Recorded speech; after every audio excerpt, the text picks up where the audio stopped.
Hello, everyone. Welcome again to another installment of Psi-Friday with Mason. This is August 1st, and we are commemorating the day this is, the old Celtic festival they call a Lúnasa. This is the cycle of the year. That is the summer solstice, the longest day of the year. That's the winter solstice, the shortest day of the year.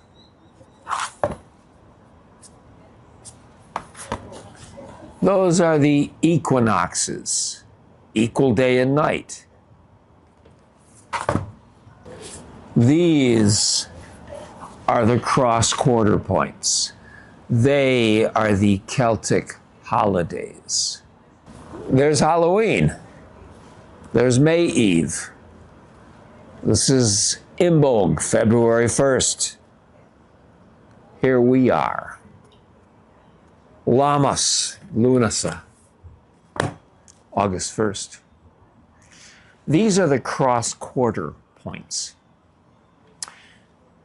The Celtic mind, one of the best ways to judge the intricacy and the cleverness in the poetic invention of these people we call the Celts is to listen to a Celtic fiddle reel. Just it comes into its end. They're remarkable. And that was the way they thought about their holidays. Not the equinoxes and solstices like most world cultures. No, the Celts are going to fool you. So, Lúnasa.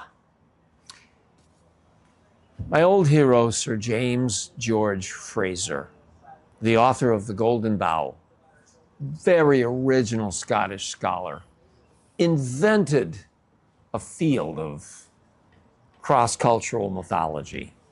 Remarkable man, my hero. For him, Lúnasa, under its many names, was a harvest festival, a ritual of the reborn god, sacrifice, the cycle of the crops, vegetation, all the things that represented the evolution of Jesus, frankly, the God who is born, killed, reborn. But Lúnasa became adopted as a sort of a witch's Sabbath. It's definitely something that became anti-Christian, and the Christian church tried to repress it. Now, Halloween is the most famous of the Celtic holidays. May Eve is undoubtedly next. Possibly the most obscure one is Imbolc, the February festival. But as we're at Lúnasa, we should talk about it a little bit.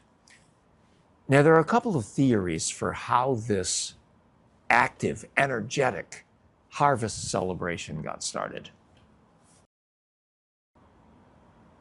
Some of the great Celtic scholars have been women, including Marie-Louise Chastet, a French woman, 1900 to 1940, great scholar of Celtic languages and literature. And Ms. Chastet believed that it was a possibility that this festival was invented, declared by a great Celtic hero, a guy named Brennus, who may have invaded Greece with a large Celtic army in the very dim period around 279, 280 BC. The Greek Empire, well, they never were an empire. The Greeks were collapsing. The Romans had not arisen yet. Carthage was in its infancy. And this massive barbarian army was rampaging around, and they actually invaded Greece. They pillaged the oracle at Delphi. The expedition didn't work out too well for them, but nonetheless, it's one theory that that's when this holiday was declared. Other theories are that Lúnasa, as the festival of the solar god Lugh, it appears to be a commemoration of a triumph of sun gods over earth goddesses, or maybe solar deities over earth deities. They may not have all been women. It might commemorate a cultural event, the triumph of a new culture coming in, whose gods are solar, whose weapons are made of hard metal, a triumph over a more antiquated society that may have been matriarchal. It's really hard to tell. A lot of the European, really the depth European myths look like they might be that. But needless to say, this witches' Sabbath, Lúnasa, this festival that most people don't even know exists, a cross-quarter point of the year, it ought to be just as spiritually powerful for any of us as Halloween, which gets all the hype, May Eve, which gets the dances. These are power times of the year, and we should all take a little time and make sure we get some meditation, just a little thinking to savor the moment we're in. So at August 1st, Lúnasa, or the night before, July 31st, my hope is that all of you will savor the moment we are in. And you know, a point in sacred time, it's really different than a point in physical space.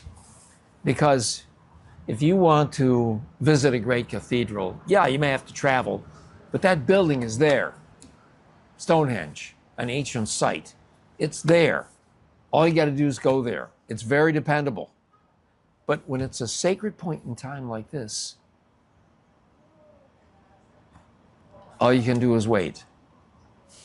Don't miss the moment.